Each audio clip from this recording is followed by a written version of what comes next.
Welcome. I am taking this project on because I am a man with a family who understands how important this technology is for their future. I want the information badly, but at the end of the day, reading white papers is the quickest way to see me fall asleep. I wanted an audio version of these white papers, to keep my brain active while I study, so I am doing it myself. You might want to listen at a quicker pace. Enjoy.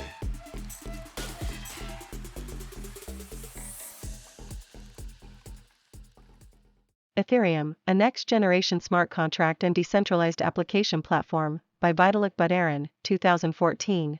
When Satoshi Nakamoto first set the Bitcoin blockchain into motion in January 2009, he was simultaneously introducing two radical and untested concepts. The first is the Bitcoin, a decentralized, peer-to-peer online currency that maintains a value without any backing, intrinsic value or central issuer. So far, the Bitcoin as a currency unit has taken up the bulk of the public attention, both in terms of the political aspects of a currency without a central bank and its extreme upward and downward volatility in price. However, there is also another, equally important, part to Satoshi's grand experiment, the concept of a proof of work-based blockchain to allow for public agreement on the order of transactions. Bitcoin as an application can be described as a first-to-file system. If one entity has 50 BTC and simultaneously sends the same 50 BTC to A and to B, only the transaction that gets confirmed first will process. There is no intrinsic way of determining from two transactions which came earlier, and for decades this stymied the development of decentralized digital currency. Satoshi's blockchain was the first credible decentralized solution. And now, attention is rapidly starting to shift toward this second part of Bitcoin's technology, and how the blockchain concept can be used for more than just money. Commonly cited applications include using on-blockchain digital assets to represent custom currencies and financial instruments, colored coins, the ownership of an underlying physical device, smart property, non-fungible assets such as domain names, Namecoin, as well as more advanced applications such as decentralized exchange, financial derivatives, peer-to-peer gambling, and on-blockchain identity and reputation systems. Another important area of inquiry is smart contracts systems, which automatically move digital assets according to arbitrary pre-specified rules. For example, one might have a treasury contract of the form A can withdraw up to X currency units per day, B can withdraw up to Y per day, A and B together can withdraw anything, and A can shut off B's ability to withdraw. The logical extension of this is decentralized autonomous organizations, DAOs, long-term smart contracts that contain the assets and encode the bylaws of an entire organization. What Ethereum intends to provide is a blockchain with a built-in, fully-fledged Turing-complete programming language that can be used to create contracts that can be used to encode arbitrary state transition functions, allowing users to create any of the systems described above, as well as many others that we have not yet imagined, simply by writing up the logic in a few lines of code. Table of contents, history, Bitcoin as a state transition system, mining, Merkle trees. Alternative blockchain applications, scripting, Ethereum accounts. Messages and transactions, Ethereum state transition function, code execution, blockchain and mining, applications, token systems, financial derivatives, identity and reputation systems, decentralized file storage, decentralized autonomous organizations, further applications, miscellanea and concerns, modified Ghost implementation, fees, computation and Turing completeness, currency and issuance. Mining centralization, scalability, putting it all together. Decentralized applications, conclusion, references and further reading, history, the concept of decentralized digital currency, as well as alternative applications like property registries, has been around for decades. The anonymous eCash protocols of the 1980s and the 1990s, mostly reliant on a cryptographic primitive known as Chaumian blinding, provided a currency with a high degree of privacy, but the protocols largely failed to gain traction because of their reliance on a centralized intermediary. In 1998, DOGE D9GEm7NEp became the first proposal to introduce the idea of creating money through solving computational puzzles as well as decentralized consensus, but the proposal was scant on details as to how decentralized consensus could actually be implemented.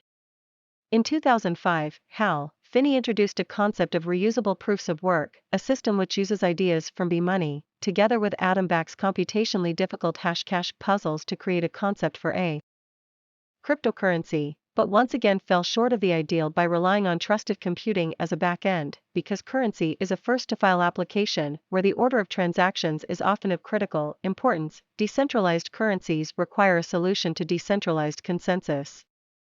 The main roadblock that all pre-Bitcoin currency protocols faced is the fact that, while there had been plenty of research on creating secure Byzantine fault-tolerant multi-party consensus systems for many years, all of the protocols described were solving only half of the problem. The protocols assumed that all participants in the system were known, and produced security margins of the form: if n parties participate, then the system can tolerate up to n/4 malicious actors. The problem is, however, that in an anonymous setting, such security margins are vulnerable to Sybil attacks, where a single attacker creates thousands of simulated nodes on a server or botnet and uses these nodes to unilaterally secure a majority share. The innovation provided by Satoshi is the idea of combining a very simple decentralized consensus protocol, based on nodes combining transactions into a block every 10 minutes, creating an ever-growing blockchain, with proof of work as a mechanism through which nodes gain the right to participate in the system. While nodes with a large amount of computational power do have proportionately greater influence, coming up with more computational power than the entire network combined is much harder than simulating a million nodes. Despite the Bitcoin blockchain model's crudeness and simplicity, it has proven to be good enough, and would over the next 5 years become the bedrock of over 200 currencies and protocols around the world. Bitcoin as a state transition system. From a technical standpoint, the Bitcoin ledger can be thought of as a state transition system, where there is a state consisting of the ownership status of all existing Bitcoins and a state transition function that takes a state and a transaction and outputs a new state, which is the result. In a standard banking system, for example, the state is a balance sheet, a transaction is a request to move $X from A to B, and the state transition function reduces the value in A's account by $X and increases the value in B's account by $X. If A's account has less than $X in the first place, the state transition function returns an error. Hence, one can formally define, in the banking system defined above, but the state in Bitcoin is the collection of all coins, technically unspent transaction outputs or UTXO, that have been minted and not yet spent, with each UTXO having a denomination and an owner, defined by a 20-byte address, which is essentially a cryptographic public key. 1. A transaction contains one or more inputs, with each input containing a reference to an existing UTXO and a cryptographic signature produced by the private key associated with the owner's address, and one or more outputs, with each output containing a new UTXO to be added to the state. The state transition function apply s tx s can be defined roughly as follows: 1. For each input in tx, if the referenced UTXO is not an s, return an error. 2. If the provided signature does not match the owner of the UTXO, return an error. 2. If the sum of the denominations of all input UTXO is less than the sum of the denominations of all output UTXO, return an error. 3. Return S with all input UTXO removed and all output UTXO added. The first half of the first step prevents transaction senders from spending coins that do not exist. The second half of the first step prevents transaction senders from spending other people's coins. And the second step enforces conservation of value. In order to use this for payment, the protocol is as follows. Suppose Alice wants to send 11.7 BTC to Bob. First, Alice will look for a set of available UTXO that she owns that totals up to at least 11.7 BTC. Realistically, Alice will not be able to get exactly 11.7 BTC, say that the smallest she can get is 6 plus 4 plus 2 is equal to 12. She then creates a transaction with those 3 inputs and 2 outputs. The first output will be 11.7 BTC with Bob's address as its owner, and the second output will be the remaining 0.3 BTC change, with the owner being Alice herself.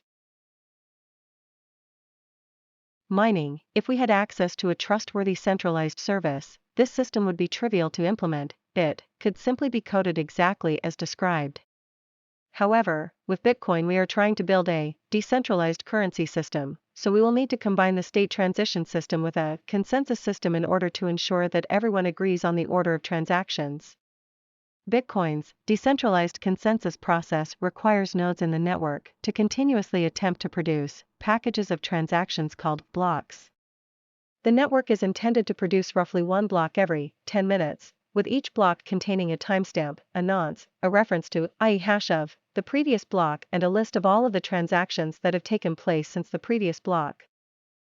Over time, this creates a persistent, ever-growing blockchain that constantly updates to represent the latest state of the Bitcoin ledger. The algorithm for checking if a block is valid, expressed in this paradigm, is as follows. 1. Check if the previous block referenced by the block exists and is valid. 2. Check that the timestamp of the block is greater than that of the previous block, 2, and less than 2 hours into the future. 3. Check that the proof of work on the block is valid.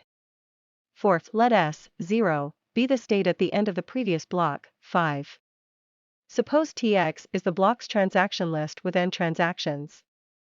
For all I in 0, n1, sets, I+1 equals, apply, s, I, tx, I, if any application returns an error, exit and return false. 6. Return true, and register s, n, as the state at the end of this block. Essentially, each transaction in the block must provide a state transition that is valid.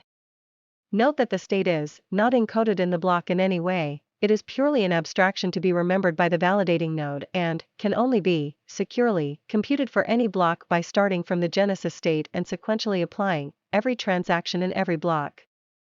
Additionally, note that the order in which the miner includes transactions into the block matters. If there are two transactions A and B in a block such that B spends a UTXO created by A, then the block will be valid if A comes before B, but not otherwise. The interesting part of the block validation algorithm is the concept of proof of work. The condition is that the SHA-256 hash of every block, treated as a 256-bit number, must be less than a dynamically adjusted target, which as of the time of this writing is approximately 190.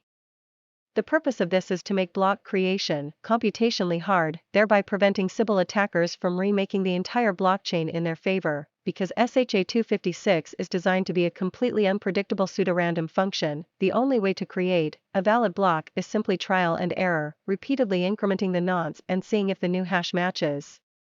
At the current target of 2192, this means an average of 264 tries. In general, the target is recalibrated by the network every 2016 blocks so that on average a new block is produced by some node in the network every 10 minutes.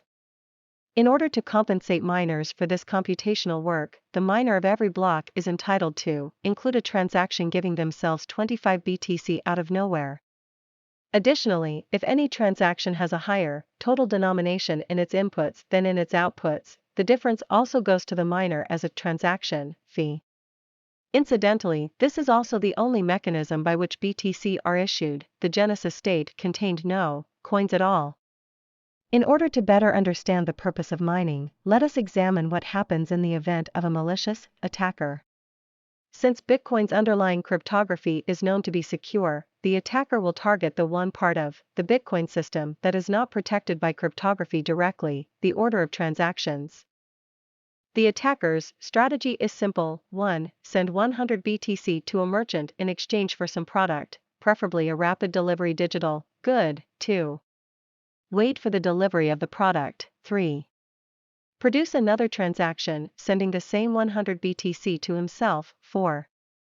Try to convince the network that his transaction to himself was the one that came first. Once step 1 has taken place, after a few minutes some miner will include the transaction in a block, say, block number 270000.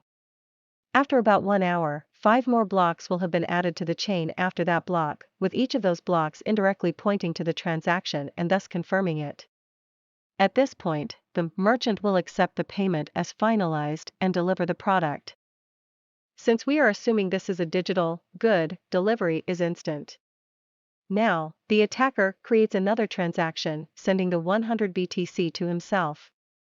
If the attacker simply releases it into the wild, the transaction will not be processed. Miners will attempt to run, apply, STX, and notice that TX consumes a UTXO which is no longer in the state. So instead, the attacker creates a fork of the blockchain, starting by mining another version of block 2700000 pointing to the same, block 269,999 as a parent, but with the new transaction in place of the old one. Because the block data is different, this requires redoing the proof of work. Furthermore, the attacker's new version of block 270000 has a different hash, so the original blocks 270001 to 270,005 do not point to it. Thus, the original chain and the attacker's new chain are completely separate. The rule is that in a fork the longest blockchain, i.e. the one backed by the largest quantity of proof of work, is taken to be the truth, and so legitimate miners will work on the 270005 chain while the attacker alone is working on the 270,000 chain. In order for the attacker to make his blockchain the longest, he would need to have more computational power than the rest of the network, combined in order to catch up, hence, 51% attack. Merkle trees, left. It suffices to present only a small number of nodes in a Merkle tree to give a proof of the validity of a branch, right? Any attempt to change any part of the Merkle tree will eventually lead to an inconsistency somewhere up the chain. An important scalability feature of Bitcoin is that the block is stored in a multi-level data structure. The hash of a block is actually only the hash of the block header, a roughly 200-byte piece of data that contains the timestamp, nonce, previous block hash and the root hash of a data structure called the Merkle tree storing all transactions in the block. A Merkle tree is a type of binary tree, composed of a set of nodes with a large number of leaf nodes at the bottom of the tree containing the underlying data, a set of intermediate nodes where each node is the hash of its two children, and finally a single root node, also formed from the hash of its two children, representing the top of the tree. The purpose of the Merkle tree is to allow the data in a block to be delivered piecemeal. A node can download only the header of a block from one source, the small part of the tree relevant to them from another source, and still be assured that all of the data is correct. The reason why this works is that hashes propagate upward. If a malicious user attempts to swap in a fake transaction into the bottom of a Merkle tree, this change will cause a change in the node above, and then a change in the node above that, finally, changing the root of the tree, and therefore the hash of the block, causing the protocol to register it as a completely different block, almost certainly with an invalid proof of work. The Merkle tree protocol is arguably essential to long-term sustainability. A full node in the Bitcoin network, one that stores and processes the entirety of every block, takes up about 15 gigabytes of disk space in the Bitcoin network as of April 2014, and is growing by over a gigabyte per month. Currently, this is viable for some desktop computers and not phones, and later on in the future only businesses and hobbyists will be able to participate. A protocol known as Simplified Payment Verification (SPV) allows for another class of nodes to exist, called light nodes, which download the block headers, verify the proof of work on the block headers, and then download only the branches associated with transactions that are relevant to them. This allows light nodes to determine with a strong guarantee of security what the status of any Bitcoin transaction and their current balance is while downloading only a very small portion of the entire blockchain. Alternative blockchain applications. The idea of taking the underlying blockchain idea and applying it to other concepts also has a long history. In 2005, Nick Szabo came out with the concept of secure property titles with owner authority, a document describing how new advances in replicated database technology will allow for a blockchain-based system for storing a registry of who owns what land, creating an elaborate framework including concepts such as homesteading, adverse possession, and Georgian land tax. However, there was unfortunately no effective, replicated database system available at the time, and so the protocol was never implemented in practice. After 2009, however, once Bitcoin's decentralized consensus was developed, a number of alternative applications rapidly began to emerge. Namecoin, created in 2010, Namecoin is best described as a decentralized name registration database. In decentralized protocols like Tor, Bitcoin, and Bitmessage, there needs to be some way of identifying accounts so that other people can interact with them, but in all existing solutions the only kind of identifier available is a pseudo-random hash, like 1LW79WP5ZPHW1JL5TCIBCRHQYTHUWY. Ideally, one would like to be able to have an account with a name like George. However, the problem is that if one person can create an account named George, then someone else can use the same process to register George for themselves as well and impersonate them. The only solution is a first-to-file paradigm, where the first registrant succeeds and the second fails, a problem perfectly suited for the Bitcoin consensus protocol. Namecoin is the oldest and most successful implementation of a name registration system using such an idea. Colored coins. The purpose of colored coins is to serve as a protocol to allow people to create their own digital currencies, or, in the important trivial case of a currency with one unit, digital tokens, on the Bitcoin blockchain. In the colored coins protocol, one issues a new currency by publicly assigning a color to a specific Bitcoin UTXO, and the protocol recursively defines the color of other UTXO to be the same as the color of the inputs that the transaction creating them spent. Some special rules apply in the case of mixed color inputs. This allows users to maintain wallets containing only UTXO of a specific color and send them around much like regular Bitcoins, backtracking through the blockchain to determine the color of any UTXO that they receive. Metacoins. The idea behind a metacoin is to have a protocol that lives on top of Bitcoin, using Bitcoin transactions to store metacoin transactions, but having a different state transition function apply. Because the metacoin protocol cannot prevent invalid metacoin transactions from appearing in the Bitcoin blockchain, a rule is added that if apply STX returns an error, the protocol defaults to apply STX equals S. This provides an easy mechanism for creating an arbitrary cryptocurrency protocol, potentially with advanced features that cannot be implemented inside of Bitcoin itself, but with a very low development cost since the complexities of mining and networking are already handled by the Bitcoin protocol. Thus, in general, there are two approaches toward building a consensus protocol: building an independent network and building a protocol on top of Bitcoin. The former approach, while reasonably successful in the case of applications like Namecoin, is difficult to implement. Each individual implementation needs to bootstrap an independent blockchain, as well as building and testing all of the necessary state transition and networking code.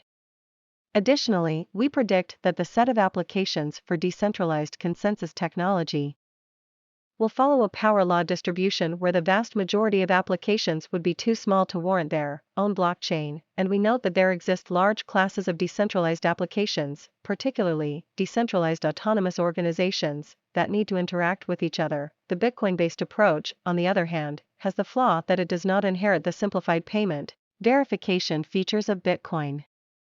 SPV works for Bitcoin because it can use blockchain depth as a proxy for validity. At some point, once the ancestors of a transaction go far enough back, it is safe to say that they were legitimately part of the state.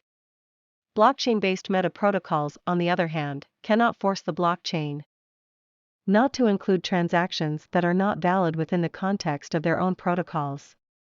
Hence, a fully secure SPV meta protocol implementation would need to backward scan all the way to the beginning of the Bitcoin blockchain to determine whether or not certain transactions are valid.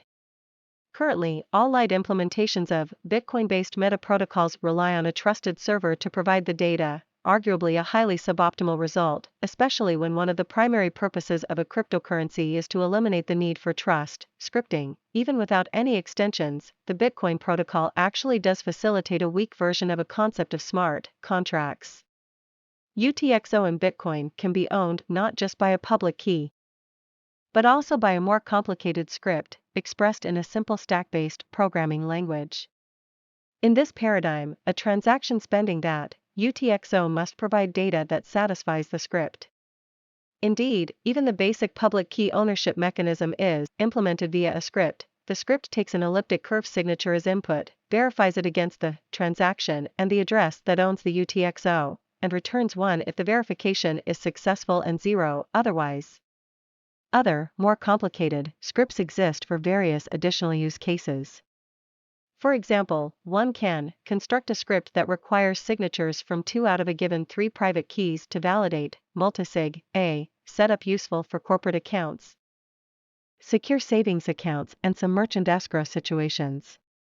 Scripts can also be used to pay bounties for solutions to computational problems, and one can even construct a script that says something like this: Bitcoin UTXO is yours if you can provide an SPV proof that you sent a Dogecoin transaction of this denomination to me. essentially allowing decentralized cross-cryptocurrency exchange. However, the scripting language as implemented in Bitcoin has several important limitations: lack of Turing completeness, that is to say, while there is a large subset of computation that the Bitcoin scripting language supports, it does not nearly support everything. The main category that is missing is loops. This is done to avoid infinite loops during transaction verification. Theoretically, it is a surmountable obstacle for script programmers, since any loop can be simulated by simply repeating the underlying code many times with an if statement, but it does lead to scripts that are very space inefficient. For example, implementing an alternative elliptic curve signature algorithm would likely require 256 repeated multiplication rounds, all individually included in the decode value blindness. There is no way for a UTXO script to provide fine-grained control over the amount that can be withdrawn. For example, one powerful use case of an Oracle contract would be a hedging contract, where A and B put in $1,000 worth of BTC and after 30 days the script sends $1,000 worth of BTC to A and the rest to B. This would require an oracle to determine the value of 1 BTC in USD, but even then it is a massive improvement in terms of trust and infrastructure requirement over the fully centralized solutions that are available now. However, because UTXO are all or nothing, the only way to achieve this is through the very inefficient hack of having many UTXO of varying denominations. For example, one UTXO of 2K for every K up to 30, and having the oracle pick which UTXO to send to A and which to B. Lack of state UTXO can either be spent or unspent. There is no opportunity for multi-stage contracts or scripts which keep any other internal state beyond that. This makes it hard to make multi-stage options contracts, decentralized exchange offers, or two-stage cryptographic commitment protocols necessary for secure computational bounties. It also means that UTXO can only be used to build simple, one-off contracts and not more complex stateful contracts such as decentralized organizations, and makes meta protocols difficult to implement. Binary state combined with value blindness also mean that another important application, withdrawal limits, is impossible. Blockchain blindness UTXO are blind to blockchain data such as the nonce and previous hash.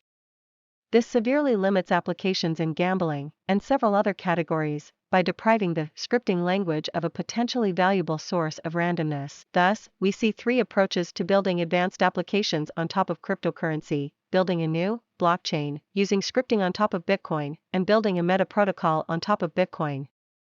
Building a new blockchain allows for unlimited freedom in building a feature set, but at the cost of development time and bootstrapping effort.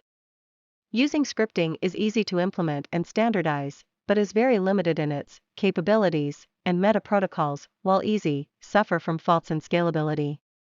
With Ethereum, we intend to build a generalized framework that can provide the advantages of all three paradigms at the same time. The intent of Ethereum is to merge together and improve upon the concepts of scripting, altcoins and on-chain meta protocols, and allow developers to create arbitrary consensus-based applications that have the scalability, standardization, feature completeness, ease of development and interoperability offered by these different paradigms all at the same time.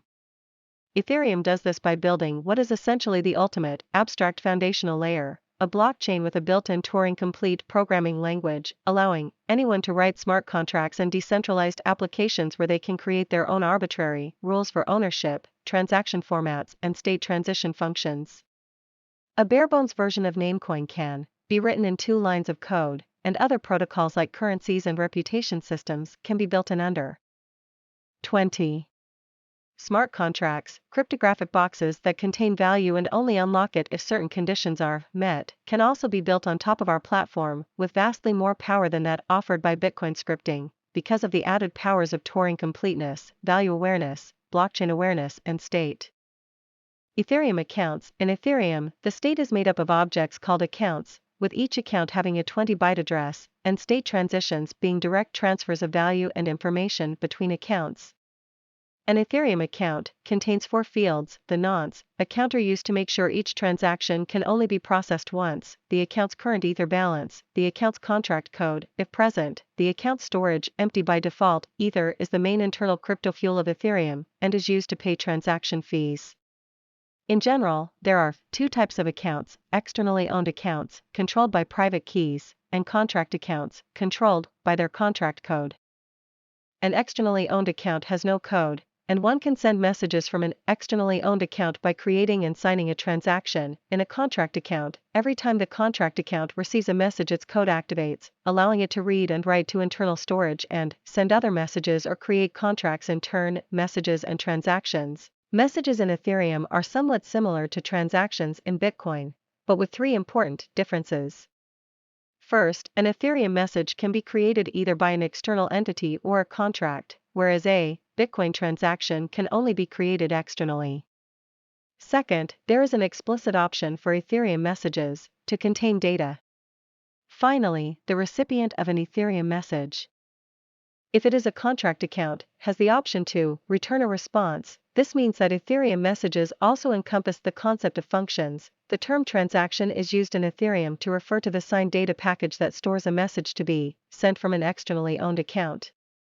Transactions contain the recipient of the message, a signature, identifying the sender, the amount of Ether and the data to send, as well as two values called starkness and gas price. In order to prevent exponential blowup and infinite loops in code, each transaction is required to set a limit to how many computational steps of code execution it can spawn, including both the initial message and any additional messages that get spawned during execution. Starkness is this limit, and gas price is the fee to pay to the miner per computational step. If transaction execution runs out of gas, all state changes revert except for the payment of the fees, and if transaction execution halts with some gas remaining, then the remaining portion of the fees is refunded to the sender. There is also a separate transaction type and corresponding message type for creating a contract. The address of a contract is calculated based on the hash of the account nonce and transaction data. An important consequence of the message mechanism is the first-class citizen property of Ethereum, the idea that contracts have equivalent powers to external accounts, including the ability to send message and create other contracts.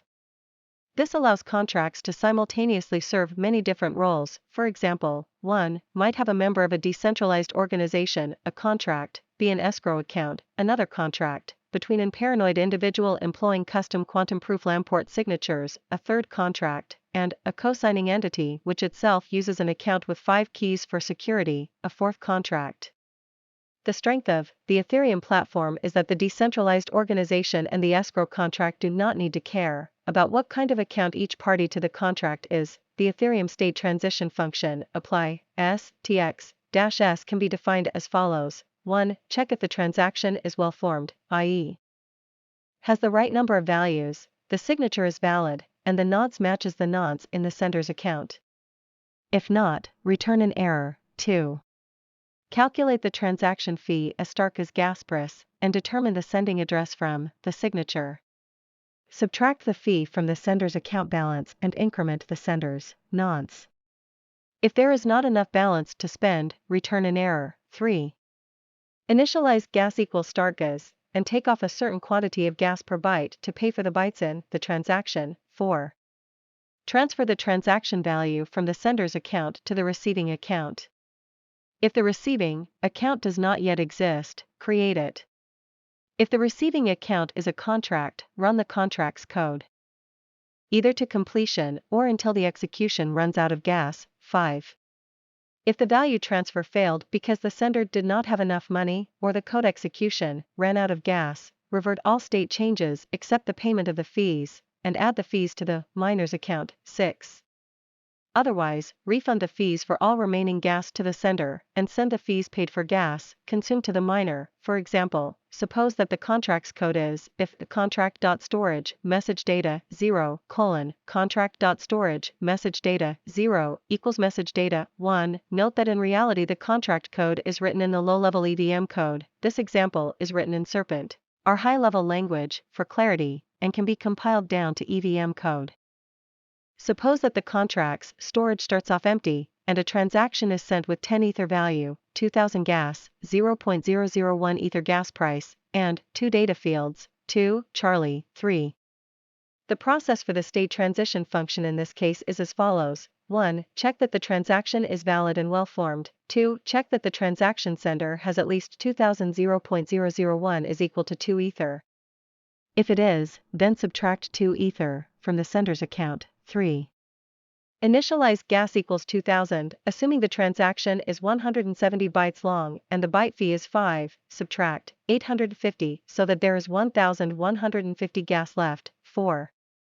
Subtract 10 more Ether from the sender's account and add it to the contract's account. 5. Run the code. In this case, this is simple. It checks if the contract storage at index 2 is used. Notices that it is not, and so it sets the storage at index 2 to the value Charlie. Suppose this takes 187 gas, so the remaining amount of gas is 1150 minus 187 is equal to 963, 6. Add 963 0.001 is equal to 0.963 Ether back to the sender's account and return the resulting state. If there was no contract at the receiving end of the transaction, then the total transaction fee would simply be equal to the provided gas price multiplied by the length of the transaction in bytes, and the data sent alongside the transaction would be irrelevant. Additionally, note that contract-initiated messages can assign a gas limit to the computation that they spawn, and if the subcomputation runs out of gas it gets reverted only to the point of the message call. Hence, just like transactions, contracts can secure their limited computational resources by setting strict limits on the subcomputations that they spawn. Code execution. The code in Ethereum contracts is written in a low-level, stack-based bytecode language, referred to as Ethereum Virtual Machine Code or EVM code. The code consists of a series of bytes, where each byte represents an operation. In general, code execution is an infinite loop that consists of repeatedly carrying out the operation at the current program counter, which begins at 0, and then incrementing the program counter by 1 until the end of the code is reached or an error or stop or return instruction is detected. The operations have access to 3 types of space in which to store data. The stack, a last-in first-out container to which 32-byte values can be pushed and popped, memory, an infinitely expandable byte array, the contract's long-term storage, a key/value store where keys and values are both 32 bytes. Unlike stack and memory, which reset after computation ends, storage persists for the long term. The code can also access the value, sender and data of the incoming message, as well as block header data, and the code can also return a byte array of data as an output. The formal execution model of EVM code is surprisingly simple. While the Ethereum virtual machine is running, its full computational state can be defined by the tuple block_state, transaction, message, code.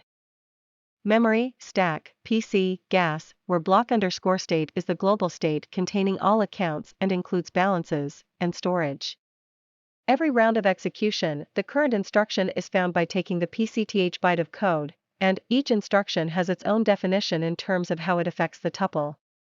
For example, ADD pops 2 items off the stack and pushes their sum, reduces gas by 1 and increments PC by 1, and store pushes the top 2 items off the stack and inserts the second item into the contract storage at the index specified by the first item, as well as reducing gas by up to 200 and incrementing PC by 1.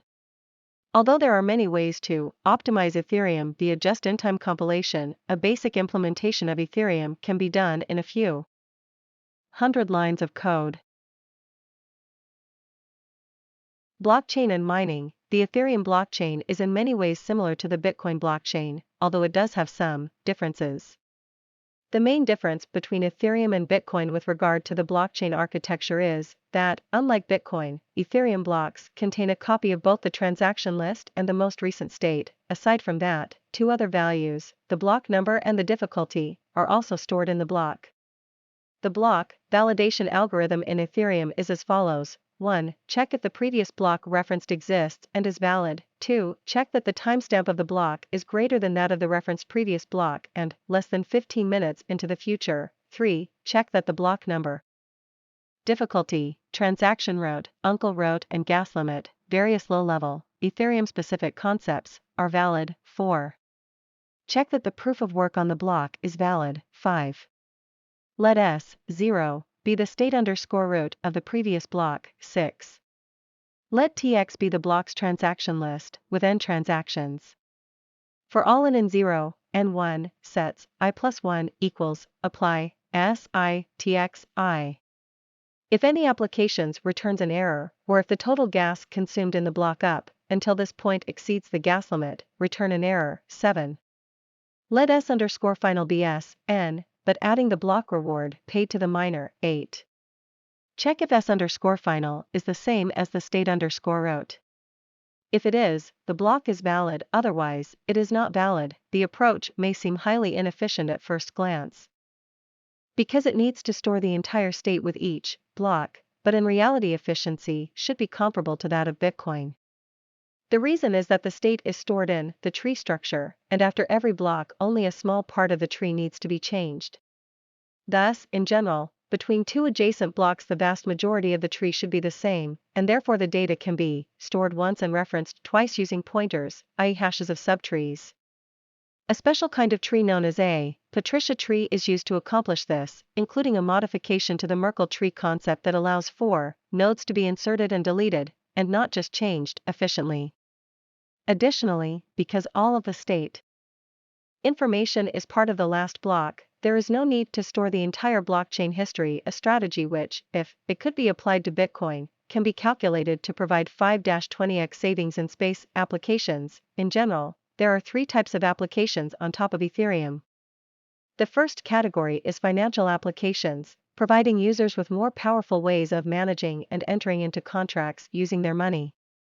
This includes subcurrencies, financial derivatives, hedging contracts, savings wallets, wills, and ultimately even some classes of full-scale employment contracts. The second category is semi-financial applications, where money is involved, but there is also a heavy non-monetary side to what is being done. A perfect example is self-enforcing bounties for solutions to computational problems. Finally, there are applications such as online voting and decentralized governance that are not financial at all. Token systems. On-blockchain token systems have many applications ranging from subcurrencies representing assets such as USD or gold to company stocks, individual tokens representing smart property, secure and forgeable coupons, and even token systems with no ties to conventional value at all, used as point systems for incentivization. Token systems are surprisingly easy to implement in Ethereum. The key point to understand is that all A currency or token system fundamentally is a database with one operation: subtract X units from A and give X units to B, with the proviso that X had at least X units before the transaction and 2, the transaction is approved by A.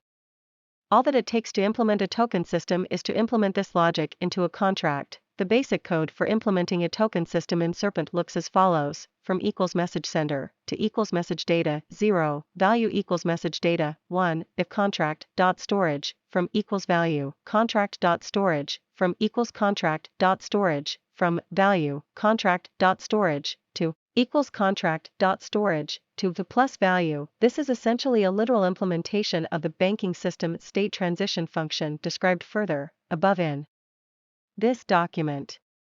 A few extra lines of code need to be added to provide for the initial step of distributing the currency units in the first place and a few other edge cases, and ideally a function would be added to let other contracts query for the balance of an address.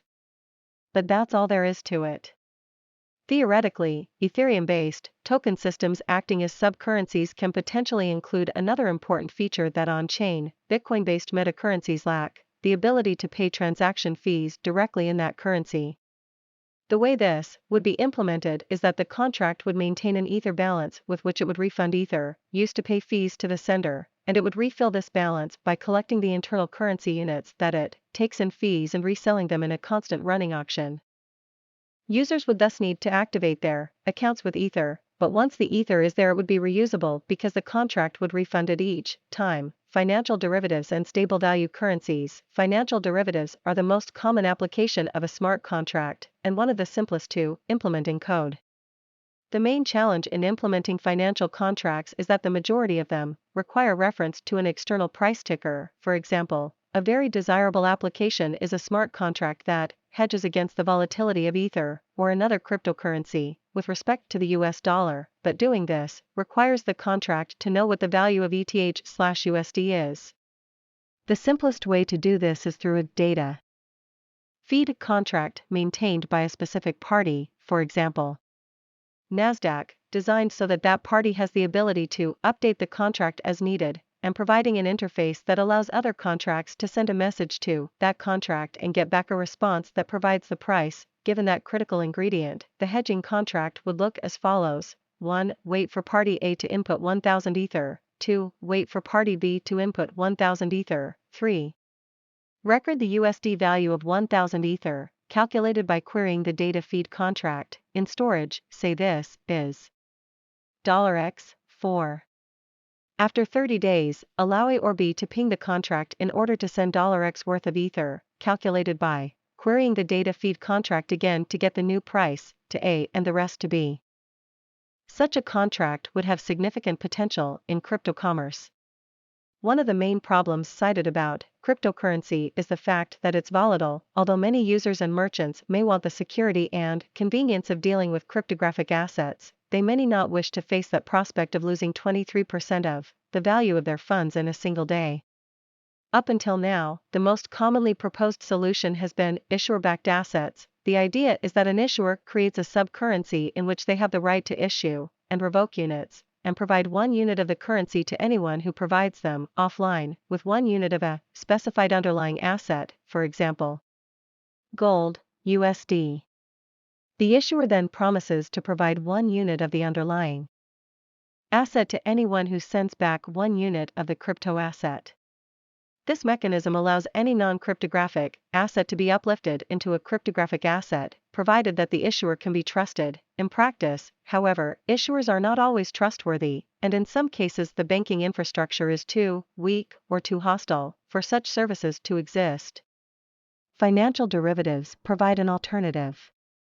Here, instead of a single issuer providing the funds to back up an asset, a decentralized market of speculators, betting that the price of a cryptographic reference asset will go up, plays that role. Unlike issuers, speculators have no option to default on their side of the bargain because the hedging contract holds their funds in escrow.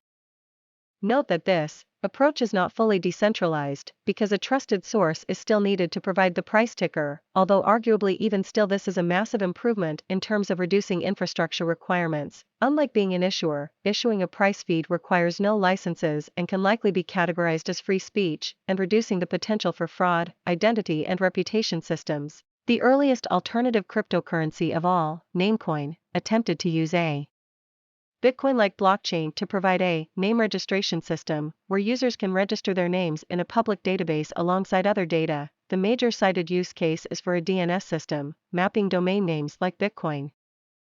.org or, in Namecoin's case, bitcoin.bit, to an IP address. Other use cases include email authentication and potentially more advanced reputation systems. Here is the basic contract to provide a Namecoin-like name registration system on Ethereum if contract.storage tx.data 0 : contract.storage tx.data 0 equals tx.data 1. The contract is very simple. All it is a database inside the Ethereum network that can be added to, but not modified or removed from. Anyone can register a name with some value, and that registration then sticks forever. A more sophisticated name registration contract will also have a function clause allowing other contracts to query it, as well as a mechanism for the owner, i.e., the first registrar of a name to change the data or transfer ownership. One can even add reputation and web of trust functionality on top. Decentralized file storage. Over the past few years, there have emerged a number of popular online file storage startups, the most prominent being Dropbox, seeking to allow users to upload a backup of their hard drive and have the service store the backup and allow the user to access it in exchange for a monthly fee. However, at this point the file storage market is at times relatively inefficient. A cursory look at various existing solutions shows that, particularly at the uncanny valley 20 to 200 gigabytes level at which neither free quotas nor enterprise-level discounts kick in, monthly prices for mainstream file storage costs are such that you are paying for more than the cost of the entire hard drive in a single month. Ethereum contracts can allow for the development of a decentralized file storage ecosystem, where individual users can earn small quantities of money by renting out their own hard drives and unused space can be used to further drive down the costs of file storage. The key underpinning piece of such a device would be what we have termed the decentralized Dropbox contract. This contract works as follows. First, one splits the desired data up into blocks, encrypting each block for privacy, and builds a Merkle tree out of it.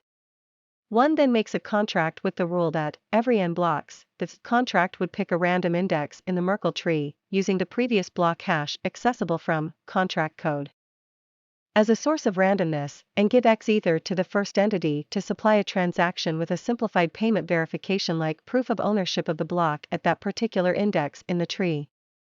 When a user wants to re-download their file, they can use a micropayment channel protocol, for example. Pay 1 sabo per 32 kilobytes to recover the file. The most fee-efficient approach is for the payer not to publish the transaction until the end, instead replacing the transaction with a slightly more lucrative one with the same nonce after every 32 kilobytes. An important feature of the protocol is that, although it may seem like one is trusting many random nodes not to decide to forget the file, one can reduce that risk down to near zero by splitting the file into many pieces via secret sharing and watching the contracts to see each piece is still in some node's possession.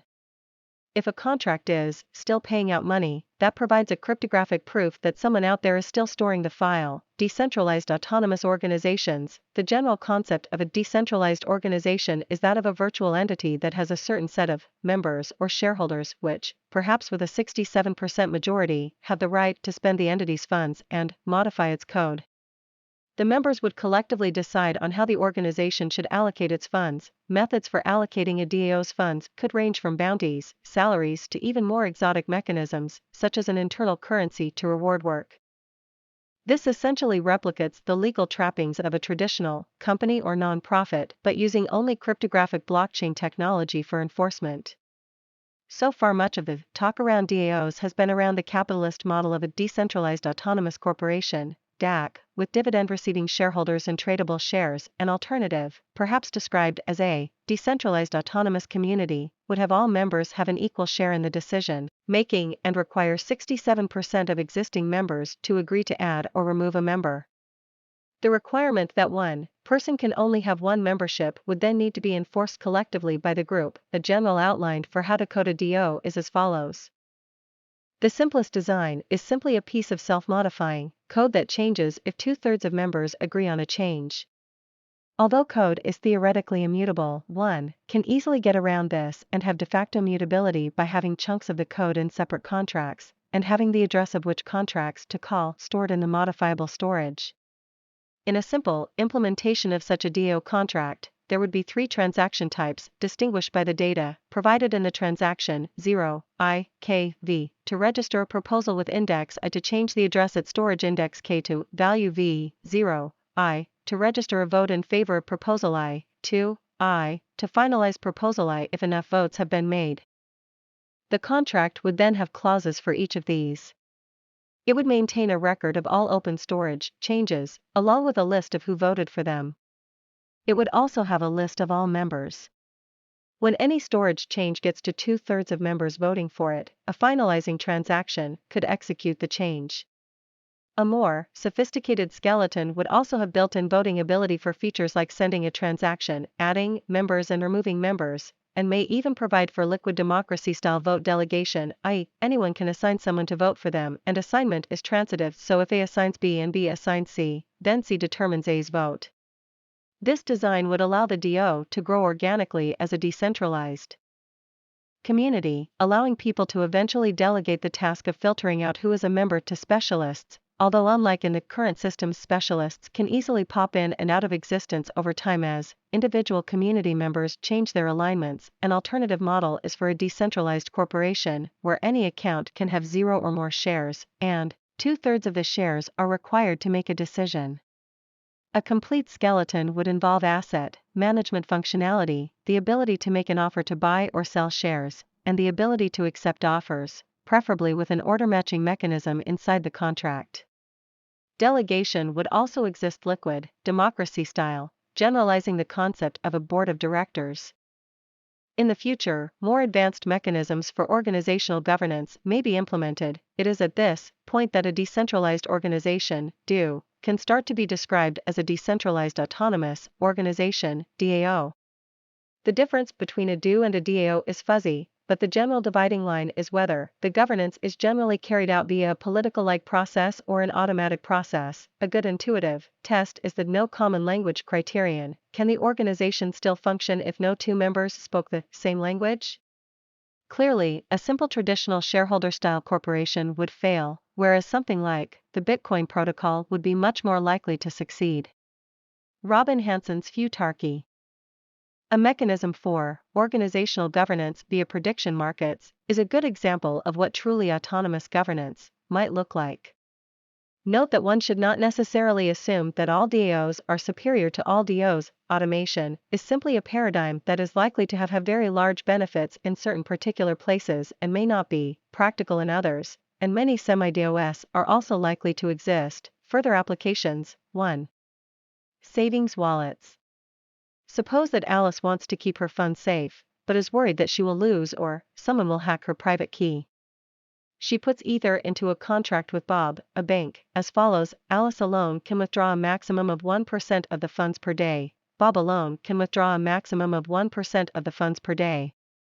But Alice has the ability to make a transaction with her key shutting off this ability. Alice and Bob together can withdraw anything. Normally, 1% per day is enough for Alice, and if Alice wants to withdraw more, she can contact Bob for help.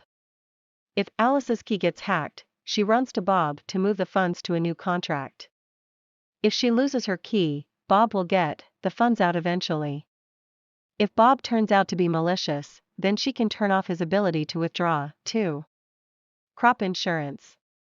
One can easily make a financial derivatives contract, but using a data feed of the weather instead of any price index.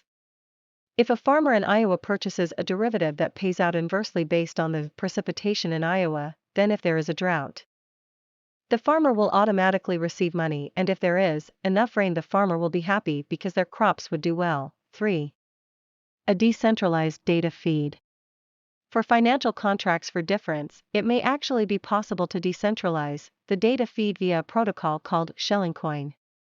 Shellingcoin basically works as follows: N parties all put into the system the value of a given datum, for example, the ETH/USD price. The values are sorted, and everyone, between the 25th and 75th percentile, gets one token as a reward. Everyone has the incentive to provide the answer that everyone else will provide, and the only value that a large number of players can realistically agree on is the obvious default, the truth. This creates a decentralized protocol that can theoretically provide any number of values, including the ETH/USD price, the temperature in Berlin, or even the result of a particular hard computation. 4. Smart multi-signature escrow. Bitcoin allows multi-signature transaction contracts where, for example, 3 out of a given 5 keys can spend the funds. Ethereum allows for more granularity. For example, 4 out of 5 can spend everything, 3 out of 5 can spend up to 10% per day, and 2 out of 5 can spend up to 0.5% per day. Additionally, Ethereum multisig is asynchronous. 2 parties can register their signatures on the blockchain at different times, and the last signature will automatically send the transaction. 6. Peer-to-peer gambling.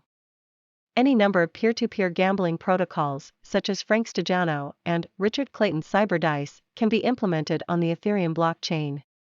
The simplest gambling protocol is actually simply a contract for difference on the next block hash, and more advanced protocols can be built up from there, creating gambling services with near zero fees that have no ability to cheat. 7. Prediction markets. Provided an Oracle or Shellingcoin, prediction markets are also easy to implement, and prediction markets together with Shellingcoin may prove to be the first mainstream application of Futarchy as a governance protocol for decentralized organizations. 8. On-chain decentralized marketplaces. Using the identity and reputation system as a base, miscellanea and concerns, modified Ghost implementation, the greedy heaviest observed subtree, Ghost, protocol is an innovation first introduced by Yonatan Sompolinsky and Aviv Zohar in December 2013. The motivation behind Ghost is that blockchains with fast confirmation times currently suffer from reduced security due to a high stale rate because blocks take a certain time to propagate through the network. If miner A mines a block and then miner B happens to mine another block before miner A's block propagates to B, miner B's block will end up wasted and will not contribute to network security. Furthermore, there is a centralization issue. If miner A is a mining pool with 30% hash power and B has 10% hash power, A will have a risk of producing a stale block 70% of the time, since the other 30% of the time A produced the last block and so will get mining data immediately, whereas B will have a risk of producing a stale block 90% of the time. Thus, if the block interval is short enough for the stale rate to be high, it will be substantially more efficient simply by virtue of its size. With these two effects combined, blockchains which produce blocks quickly are very likely to lead to one mining pool having a large enough percentage of the network hash power to have de facto control over the mining process. As described by Sompolinsky and Zohar, Ghost solves the first issue of network security loss by including stale blocks in the calculation of which chain is the longest, that is to say, not just the parent and further ancestors of a block, but also the stale children of the block's ancestors, in Ethereum jargon, uncles, are added to the calculation of which block has the largest total proof of work backing it. To solve the second issue of centralization bias, we go beyond the protocol described by Sompolinsky and Zohar, and also allow stales to be registered into the main chain to receive a block reward. A stale block receives 93.75% of its base reward, and the nephew that includes the stale block receives the remaining 6.25%. Transaction fees, however, are not awarded to uncles. Ethereum implements a simplified version of Ghost, which only goes down 5 levels.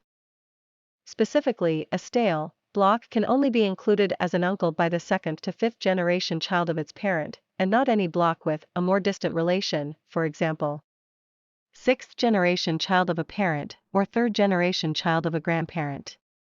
This was done for several reasons. First, unlimited Ghost would include too many complications into the calculation of which uncles for a given block are valid.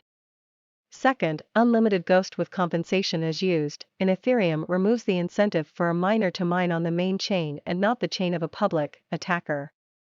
Finally, calculations show that 5-level Ghost with incentivization is over 95% efficient even with a 15th block time, and miners with 25% hash power show centralization gains of less than 3%. Fees, because every transaction published into the blockchain imposes on the network the cost of needing to download and verify it, there is a need for some regulatory mechanism, typically involving transaction fees, to prevent abuse. The default approach, used in Bitcoin, is to have purely voluntary fees, relying on miners to act as the gatekeepers and set dynamic minimums. This approach has been received very favorably in the Bitcoin community, particularly because it is market-based, allowing supply and demand between miners and transaction senders determine the price. The problem with this line of reasoning is, however, that transaction processing is not a market, although it is intuitively attractive to construe transaction processing as a service that the miner is offering to the sender. In reality, every transaction that a miner includes will need to be processed by every node in the network, so the vast majority of the cost of transaction processing is borne by third parties and not the miner that is making the decision of whether or not to include it. Hence, tragedy of the commons problems are very likely to occur. However, as it turns out, this flaw in the market-based mechanism, when given a particular inaccurate, simplifying assumption, magically cancels itself out. The argument is as follows. Suppose that 1. A transaction leads to K operations, offering the reward KR to any miner that includes it where R is set by the sender and K and R are, roughly, visible to the miner beforehand. 2. An operation has a processing cost of C to any node, i.e. all nodes have equal efficiency. 3. There are n mining nodes, each with exactly equal processing power, i.e. 1/n of total. 4. No non-mining full nodes exist. A miner would be willing to process a transaction if the expected reward is greater than the cost. Thus, the expected reward is KR/n since the miner has a 1/n chance of processing the next block, and the processing cost for the miner is simply KC. Hence, miners will include transactions where KR/n KC or RNC. Note that R is the per operation fee provided by the sender, and is thus a lower bound on the benefit that the sender derives from the transaction, and NC is the cost to the entire network together of processing and operation. Hence, miners have the incentive to include only those transactions for which the total utilitarian benefit exceeds the SU cost. However, there are several important deviations from those assumptions in reality. 1. The miner does pay a higher cost to process the transaction than the other verifying nodes, since the extra verification time delays block propagation and thus increases the chance the block will become a stale. 2. There do exist non-mining full nodes. 3. The mining power distribution may end up radically inegalitarian in practice. 4. Speculators, political enemies and crazies whose utility function includes causing harm to the network do exist, and they can cleverly set up contracts whose cost is much lower than the cost paid by other verifying nodes. Point 1 above provides a tendency for the miner to include fewer transactions, and point 2 increases NC, hence, these two effects at least partially cancel each other out. Points 3 and 4 are the major issue. To solve them, we simply institute a floating cap. No block can have more operations than BLK_limit_factor times the long-term exponential moving average. Specifically, BLK oplimit equals floor, BLK parent.oplimit, factor 1, plus floor, parent.opcount BLK_limit_factor, /EMA_factor, BLK_limit_factor and EMA_factor are constants that will be set to 65,536 and 1.5 for the time being, but will likely be changed after further analysis, computation and Turing completeness. There is no way to tell, in the general case, whether or not a given program will ever halt. As described in the state transition section, our solution works by requiring a transaction to set a maximum number of computational steps that it is allowed to take, and if execution takes longer, computation is reverted, but fees are still paid. Messages work in the same way. To show the motivation behind our solution, consider the following examples. An attacker creates a contract which runs an infinite loop, and then sends a transaction, activating that loop to the miner. The miner will process the transaction, running the infinite loop, and wait for it to run out of gas. Even though the execution runs out of gas and stops halfway through, the transaction is still valid and the miner still claims the fee from the attacker for each computational step. An attacker creates a very long infinite loop with the intent of forcing the miner to keep computing for such a long time that by the time computation finishes, a few more blocks will have come out and it will not be possible for the miner to include the transaction to claim the fee. However, the attacker will be required to submit a value for start gas limiting the number of computational steps that execution can take, so the miner will know ahead of time that the computation will take an excessively large number of steps. An attacker sees a contract with code of some form like send a contract.storage a contract.storage a equals 0, and sends a transaction with just enough gas to run the first step but not the second, i.e. making a withdrawal but not letting the balance go down. The contract author does not need to worry about protecting against such attacks, because if execution stops halfway through, the changes get reverted. A financial contract works by taking the median of 9 proprietary data feeds in order to minimize risk. An attacker takes over one of the data feeds, which is designed to be modifiable via the variable address call mechanism described in the section on DAOs, and converts it to run an infinite loop, thereby attempting to force any attempts to claim funds from the financial contract to run out of gas. However, the financial contract can set a gas limit on the message to prevent this problem. The alternative to Turing completeness is Turing incompleteness, where jump and jumpy do not exist and only one copy of each contract is allowed to exist in the call stack at any given time. With this system, the fee system described and the uncertainties around the effectiveness of our solution might not be necessary, as the cost of executing a contract would be bounded above by its size. Additionally, Turing incompleteness is not even that big a limitation. Out of all the contract examples we have conceived internally, so far only one required a loop, and even that loop could be removed by making 26 repetitions of a one-line piece of code. Given the serious implications of Turing completeness and the limited benefit, why not simply have a Turing incomplete language? In reality, however, Turing incompleteness is far from a neat solution to the problem. To see why, consider the following contracts.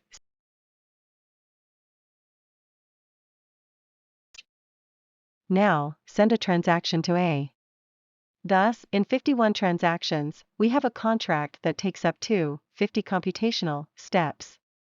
Miners could try to detect such logic bombs ahead of time by maintaining a value alongside each contract specifying the maximum number of computational steps that it can take, and calculating this for contracts calling other contracts recursively, but that would require miners to forbid contracts that create other contracts, since the creation and execution of all 50 contracts above could easily be rolled into a single contract.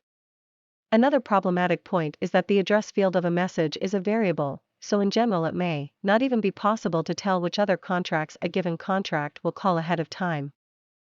Hence, all in all, we have a surprising conclusion: Turing completeness is surprisingly easy to manage, and the lack of Turing completeness is equally surprisingly difficult to manage unless the exact same controls are in place. But in that case, why not just let the protocol be Turing complete? Currency and issuance. The Ethereum network includes its own built-in currency, Ether, which serves the dual purpose of providing a primary liquidity layer to allow for efficient exchange between various types of digital assets and, more importantly, of providing a mechanism for paying transaction fees. For convenience and to avoid future argument, see the current MBTC/UBTC/Satoshi debate in Bitcoin. The denominations will be pre-labeled. 1. Wei, 10 to the power of 12th, Sabo, 10 to the power of 15th, Fini, 10 to the power of 18th, Ether. This should be taken as an expanded version of the concept of dollars and cents, or BTC and Satoshi.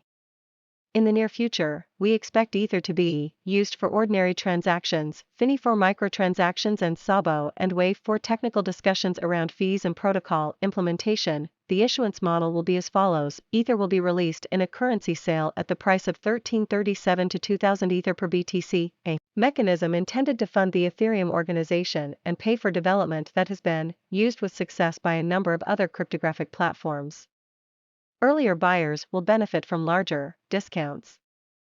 The BTC receipt from this sale will be used entirely to pay salaries and bounties to developers, researchers, and projects in the cryptocurrency ecosystem. 0.099x The total amount sold will be allocated to early contributors who participated in development before BTC funding or certainty of funding was available, and another 0.099x will be allocated to long-term research projects.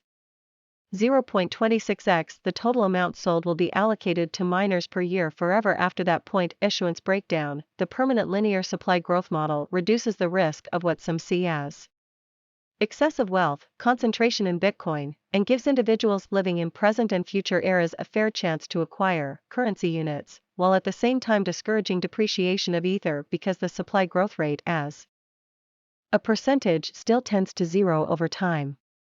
We also theorize that because coins are always lost over time due to carelessness, death, etc., and coin loss can be modeled as a percentage of the total supply per year, that the total currency supply in circulation will in fact eventually stabilize at a value equal to the annual issuance, divided by the loss rate. For example, at a loss rate of 1%, once the supply reaches 26x, then 0.26x will be mined and 0.26x lost every year, creating an equilibrium.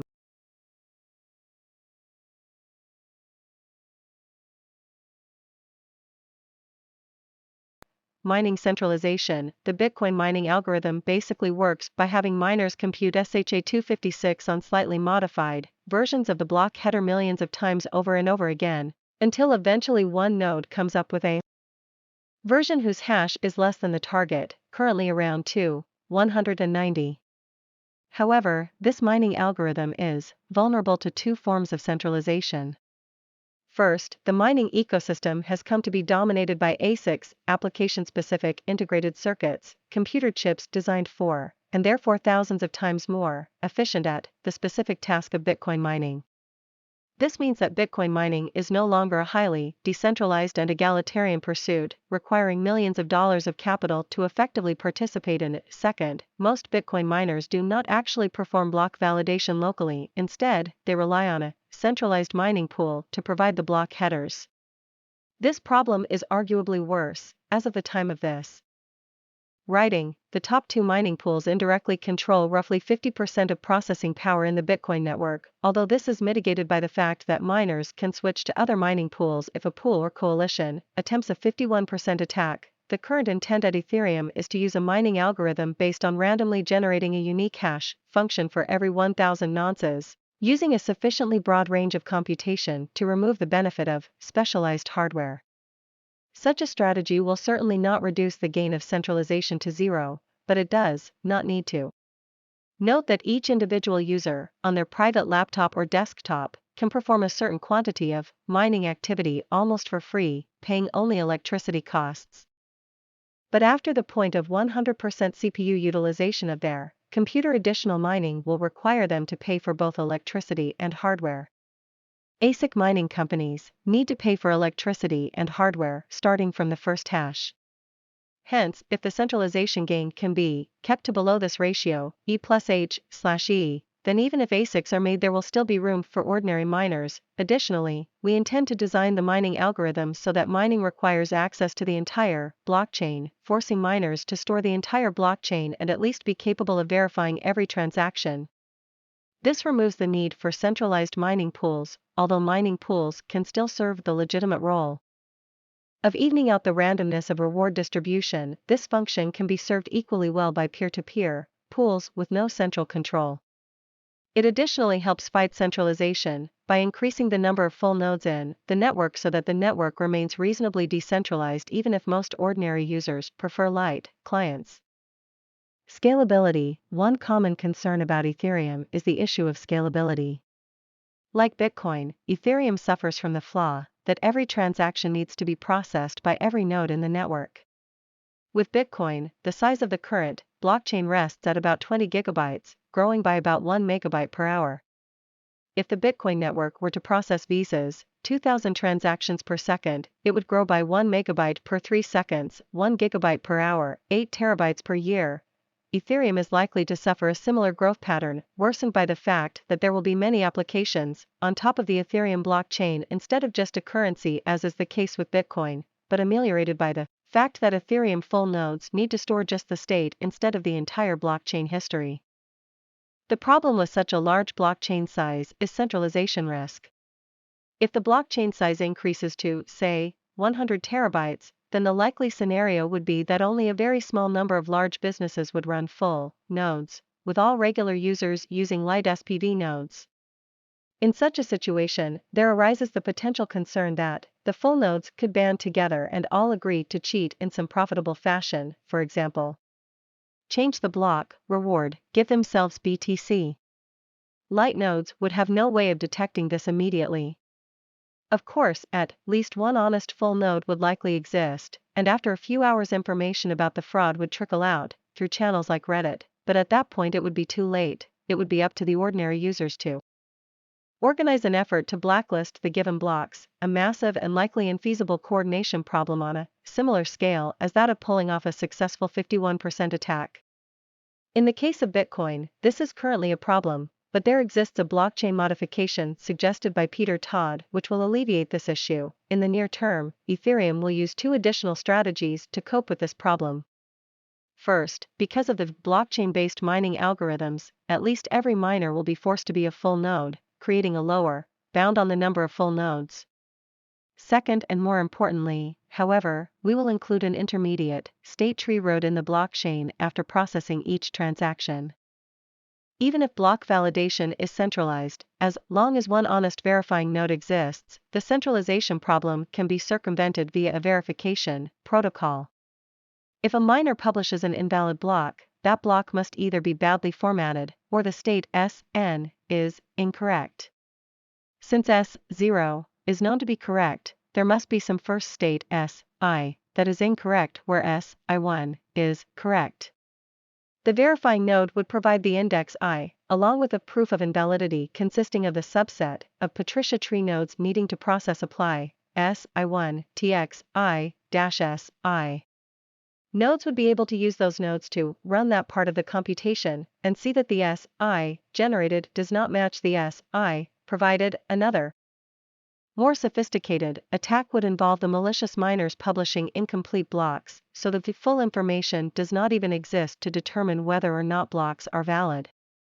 The solution to this is a challenge response protocol. Verification nodes issue challenges in the form of target transaction indices, and upon receiving a node, a light node treats the block as untrusted until another node, whether the miner or another verifier, provides a subset of patrician nodes as a proof of validity. Putting it all together, decentralized applications. The contract mechanism described above allows anyone to build what is essentially a command line application run on a virtual machine that is executed by consensus across the entire network, allowing it to modify a globally accessible state as its hard drive.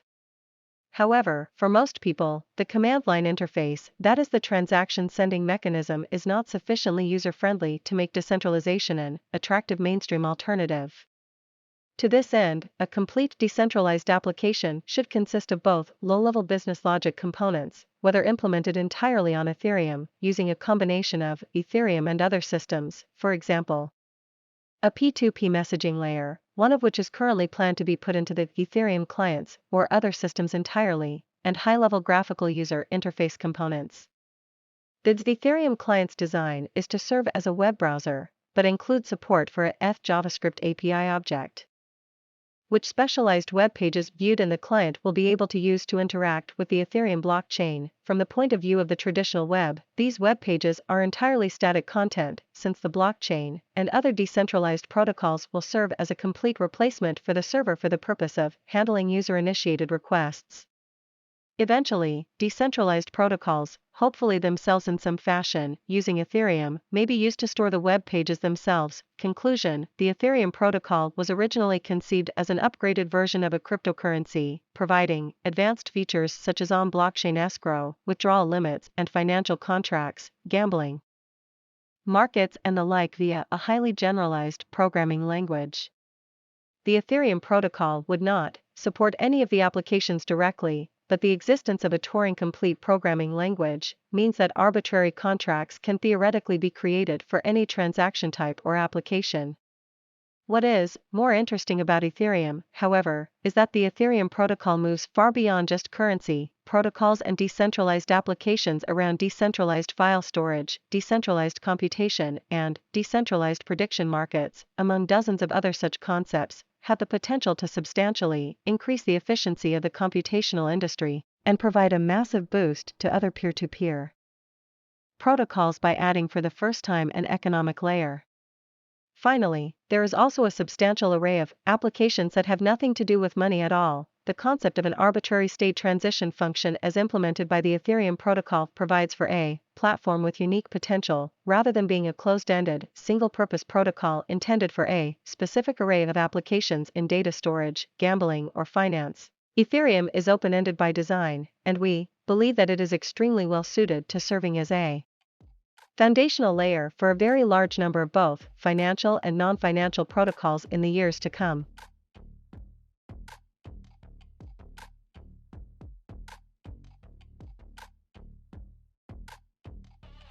Thanks for watching. I hope the added audio helps you as it has helped me. Please like, share and subscribe to keep the crypto community growing. If you feel moved to contribute, I have included some public key QR codes and added my public keys to the description below. Look out for more videos, and leave your suggestions below. Be blessed.